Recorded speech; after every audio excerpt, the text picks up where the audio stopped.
Now, it's that time of the day when we take a look at what's coming up in the Newzroom Afrika diary, some of the big stories that our reporters are tracking for us around the country. We'll begin in TSHWANE, and the Health Minister, Dr. Zweli, and his Gauteng MEC counterpart, Dr. Bandile Masuku, they will be visiting the TSHWANE District Hospital.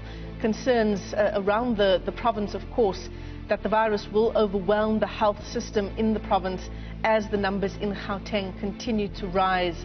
It is now the province with the highest number of infections, although the Western Cape still leading with the highest number of deaths. So we'll get a closer look, a closer sense at, what can be done so that we are better prepared. The Minister also telling us earlier this week that we are now in the COVID-19 storm.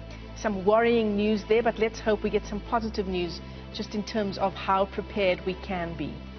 Another big story which is developing and has been for some months, some years now, the state capture inquiry. Tamale Mahlaudi will be tracking that story for us today. The former DG at the State Security Agency, we understand, will be on the stand, and it relates to, if you remember, the story around Fikile Mbalula before his appointment as sports minister. He testified that he received a call from one of the Gupta brothers long before he was informed by government that he would be taking the job as sports minister.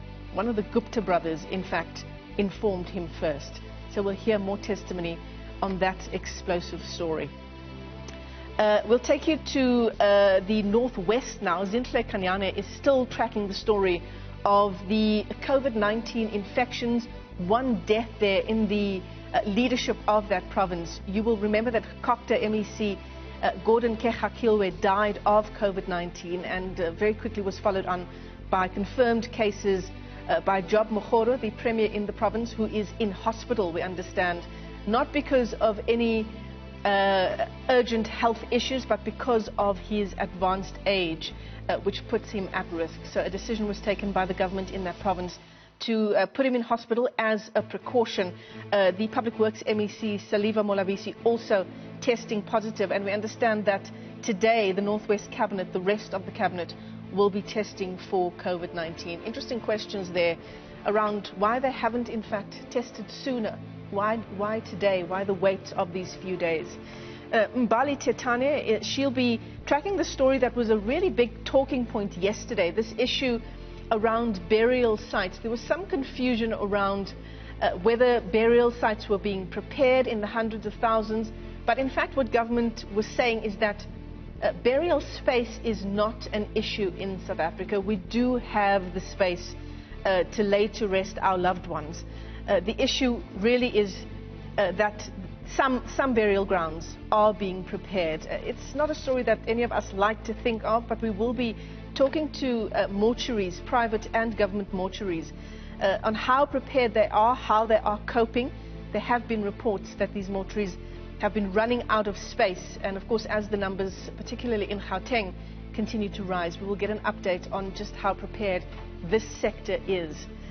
Another big story that we are tracking for you, and in fact we will speak to our reporter in Cape Town, Atim Tungana, is around the missing child in Cape Town, an 8-year-old little girl who apparently was playing alongside a canal yesterday, and she then fell in.